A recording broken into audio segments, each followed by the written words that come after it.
It could not be anything to do with parades, for Clevenger took the parades almost as seriously as Lieutenant Scheitskopf himself. The men fell out for the parades early each Sunday afternoon and groped their way into ranks of 12 outside the barracks. Groaning with hangovers, they limped and stepped to their station on the main parade ground, where they stood motionless in the heat for an hour or two with the men from the 60 or 70 other cadet squadrons until enough of them had collapsed to call it a day. On the edge of the field stood a row of ambulances and teams of trained stretcher bearers with walkie talkies. On the roofs of the ambulances were spotters with binoculars. A tally clerk kept score. Supervising this entire phase of the operation was a medical officer with a flair for accounting who okayed pulses and checked the figures of the tally clerk.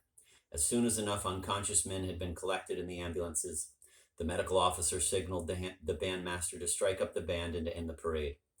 One behind the other, the squadrons marched up the field, executed a cumbersome turn around the reviewing stand, and marched down the field and back to their barracks.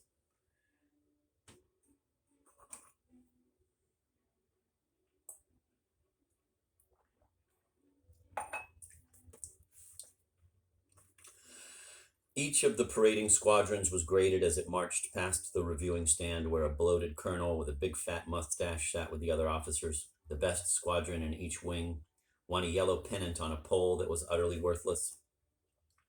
The best squadron on the base won a red pennant on a longer pole that was worth even less, since the pole was heavier and was that much more of a nuisance to lug around all week until some other squadron won it the following Sunday. To Yossarian, the idea of pennants as prizes was absurd. No money went with them, no class privileges, like Olympic medals and tennis trophies. All they signified was that the owner had done something of no benefit to anyone more capably than everyone else.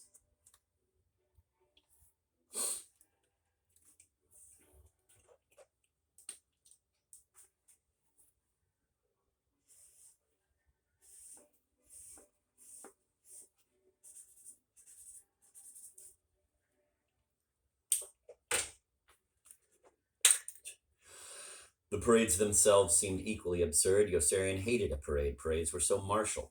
He hated hearing them, hated seeing them, hated being tied up in traffic by them. He hated being made to take part in them. It was bad enough being an aviation cadet without having to act like a soldier in the blistering heat every Sunday afternoon.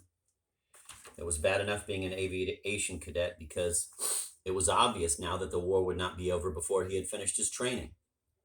That was the only reason he had volunteered for cadet training in the first place. As a soldier who had qualified for aviation cadet training, he had weeks and weeks of waiting for assignment to a class, weeks and weeks more to become a bombardier navigator, weeks and weeks more of operational training after that to prepare him for overseas duty. It seemed unconceivable then that the war could last that long.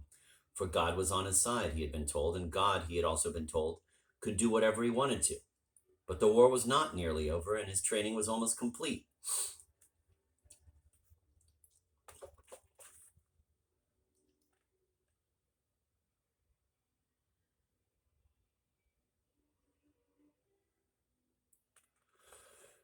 Lieutenant Scheisskopf longed desperately to win parades and sat up half the night working on it while his wife waited amorously for him in bed, thumbing through Krafft Ebing to her favorite passages.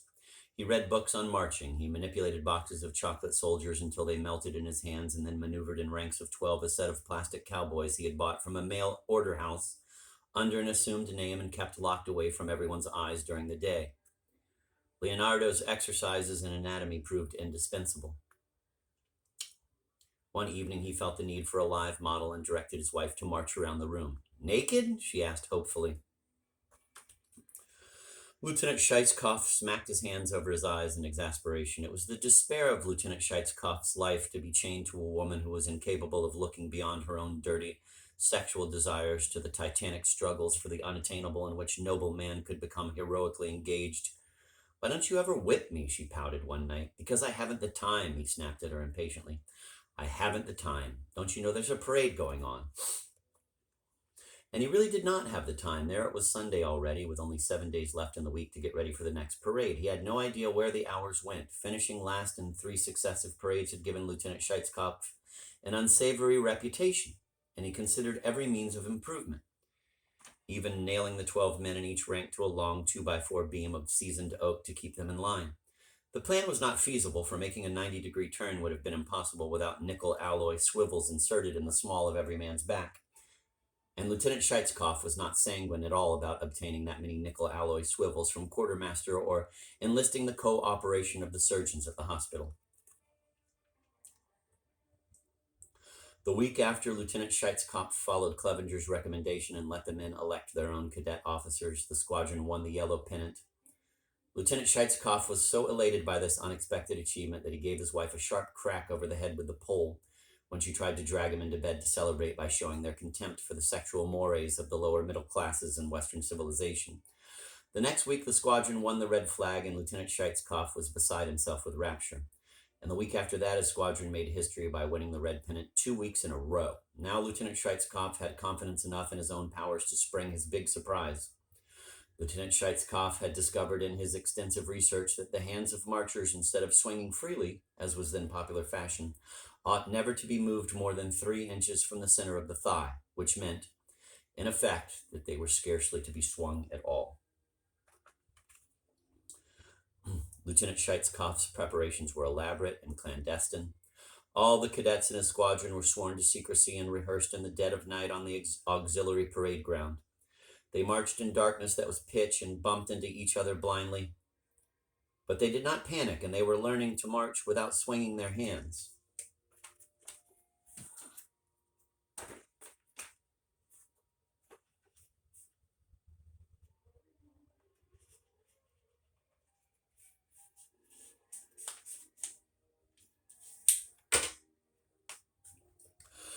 Lieutenant Scheitskoff's first thought had been to have a friend of his in the sheet metal shop sink pegs of nickel alloy into each man's thigh bones and link them to the wrists by strands of copper wire with exactly 3 inches of play. But there wasn't time. There was never enough time, and good copper wire was hard to come by in wartime. He remembered also that the men, so hampered, would be unable to fall properly during the impressive fainting ceremony preceding the marching, and that an inability to faint properly might affect the unit's rating as a whole. And all week long he chortled with repressed delight at the officers' club. Speculation grew rampant among his closest friends. "I wonder what that shithead is up to," Lieutenant Ingle said. Lieutenant Scheitskoff responded with a knowing smile to the queries of his colleagues. "You'll find out Sunday," he promised. "You'll find out."